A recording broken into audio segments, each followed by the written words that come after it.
Hello students, तो आपका स्वागत है उमा ट्यूशन क्लासेस में।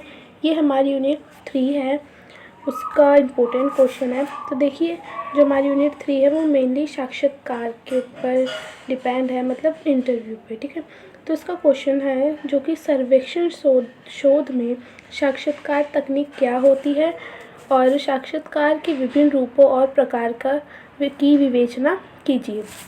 तो देखिए, जो सामान्यतः दो या दो से अधिक व्यक्तियों द्वारा किया गया किसी उद्देश्य से आमने सामने की गई बातचीत को साक्षात्कार कहा जाता है, मतलब इंटरव्यू कहा जाता है। मतलब जब दो व्यक्ति एक दूसरे से किसी मेन मुद्दे पर बातचीत करते हैं तो उसे साक्षात्कार कहा जाता है। और साक्षात्कार एक प्रकार की मौखिक प्रश्नावली, जो इंटरव्यू होता है वो मौखिक होता है, लिखित नहीं होता, जिसमें जो सभी व्यक्ति होते हैं, सभी नहीं, जो दो व्यक्ति हैं, दो से अधिक के बीच भी इंटरव्यू होता है, वो अपनी विचार विमर्श करते हैं, बातचीत करते हैं। ठीक है, जो साक्षात्कार होता है, जो इंटरव्यू लेने वाला होता है, वो अपने आंसर पर डिपेंड रहता है कि सामने वाले का आंसर क्या होगा, तो वो उसी बात पर निर्भर रहता है। तो हम देखें, जो सूचना संकल्प की इस विधि के प्रयोग में जो साक्षात्कार होता है उसकी दक्षता अत्यंत महत्वपूर्ण होती है। मतलब जो सामने जो इंटरव्यू दे रहा है वो किस तरीके का व्यक्ति है और हमें किस उद्देश्य पर उससे बात करनी है, क्योंकि जो साक्षात्कार से प्राप्त आंकड़े सरलता से पक्षपातपूर्ण बन जाते हैं। क्योंकि जो व्यक्ति है, जो इंटरव्यू हो रहा है, दो व्यक्तियों के बीच हो रहा है। अगर दोनों व्यक्ति लड़ते हैं या फिर आराम से बातचीत करते हैं तो वो उसके आंकड़ों पर डिपेंड करेगा कि इंटरव्यू लेने वाला व्यक्ति अच्छा है या फिर बुरा है। ठीक है, तो जो साक्षात्कार के बीच जो वार्तालाप हो रही है वो शाब्दिक पूर्ण व अर्थपूर्ण होती है।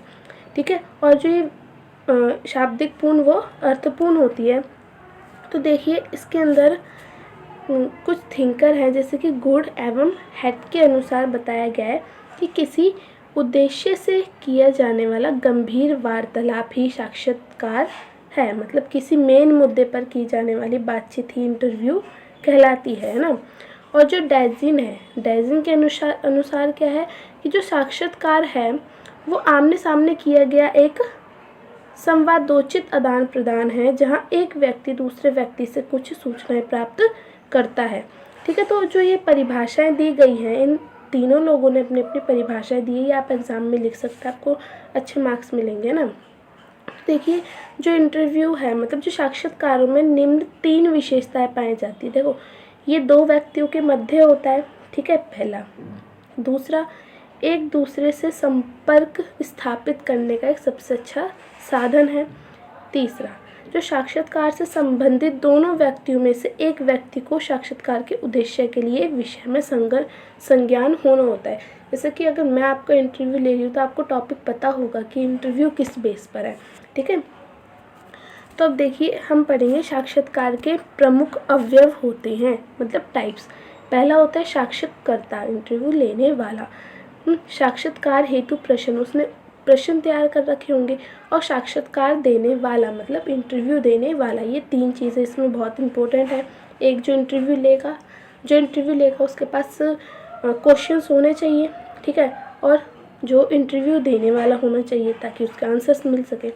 तो देखिए, दो व्यक्तियों के बीच यदि बातचीत निरुद्देश्य है तो उसे साक्षात्कार नहीं कहा जा सकता। ठीक है, तो मतलब उसे इंटरव्यू नहीं कहा जा सकता। मतलब किसी बिना मुद्दे के अगर हम बातचीत करते जा रहे हैं तो वो कोई इंटरव्यू नहीं है।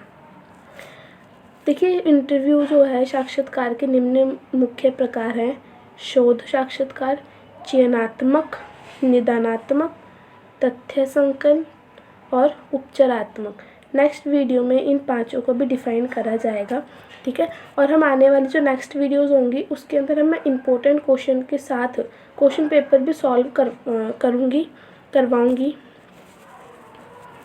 अब देखिए, साक्षात्कार के लाभ निम्नलिखित है। ठीक है, देखो पहला क्या होता है, पहला है इसमें साक्षात्कार विधि का प्रयोग में लाना बहुत सरल है।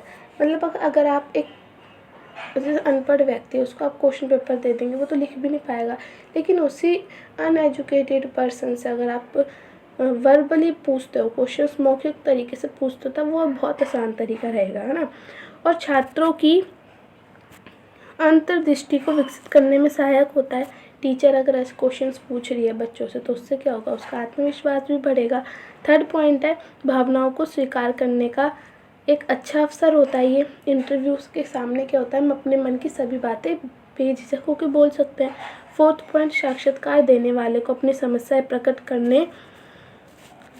करने का साक्षात्कार अच्छा अवसर प्रदान करता है। मतलब क्वेश्चन है तो क्वेश्चन का जो आंसर अगर बन रहा है ना, वो अपनी मर्जी से इंटरव्यू देने वाला वो दे सकता है। फिफ्थ पॉइंट है, ये एक बहुत लचीली प्रकृति है। तो देखो ये जो लाभ है ना, ये आप अगर पेपर में लिखते हो तो आपको बहुत अच्छे नंबर मिल सकते हैं। देखिए ये इसमें टोटल 11 है ना, 11 में से अगर आप 10 भी याद कर लेंगे तो आपको बहुत अच्छा क्वेश्चन रेडी हो जाएगा। तो देखिए हम किस पे थे, फिफ्थ पे। किसी महत्वपूर्ण बात को ध्यान में रखते हुए इसमें बातें चलती हैं, मतलब उद्देश्य पर, ठीक है। किसी बिना निरुद्देश्य मतलब बिना उद्देश्य के टॉपिक पर बात करना फिजूल का काम है। उद्देश्य है तो इंटरव्यू है। सिक्स्थ है, विभिन्न दशाओं और परिस्थितियों में साक्षात्कार का प्रयोग करने के लिए उसे लचकदार बनाया जाता है।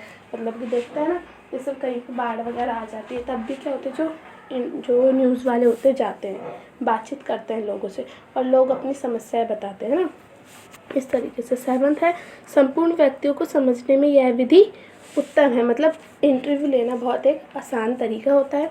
एट्थ है, इसके द्वारा व्यक्तियों से ऐसी सूचनाएं प्राप्त की जाती हैं जो लिखित रूप से प्राप्त करना संभव नहीं होता। मतलब जो मन की भावनाएं लिखने में प्रकट नहीं होती वो इंटरव्यू में प्रकट की जा सकती है।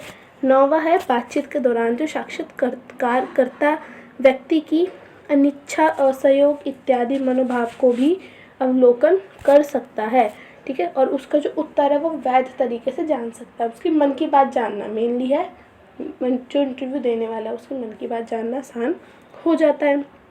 10वां है, इसी प्रकार ऐसे उत्तरों के विषय में स्पष्टीकरण प्राप्त हो जाता है जो साक्षात्कारकर्ता के समक्ष में न आ रहा हो। मतलब एक से ज़्यादा व्यक्ति को अगर सेम क्वेश्चन पूछा जाएगा तो हमें दिक्कत पता चल जाती है कि इस टॉपिक की दिक्कत क्या है।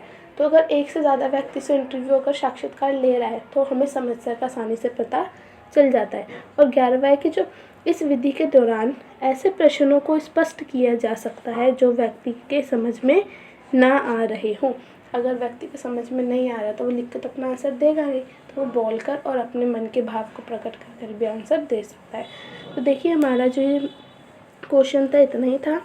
तो मैं आगे और थर्ड यूनिट के ही 1 या 2 क्वेश्चन, मतलब एक प्रश्नावली से भी रिलेटेड क्वेश्चन है वो भी बनाऊंगी। तो आप वीडियो को देखने के साथ साथ चैनल को सब्सक्राइब ज़रूर किया करें। आपका बहुत बहुत धन्यवाद।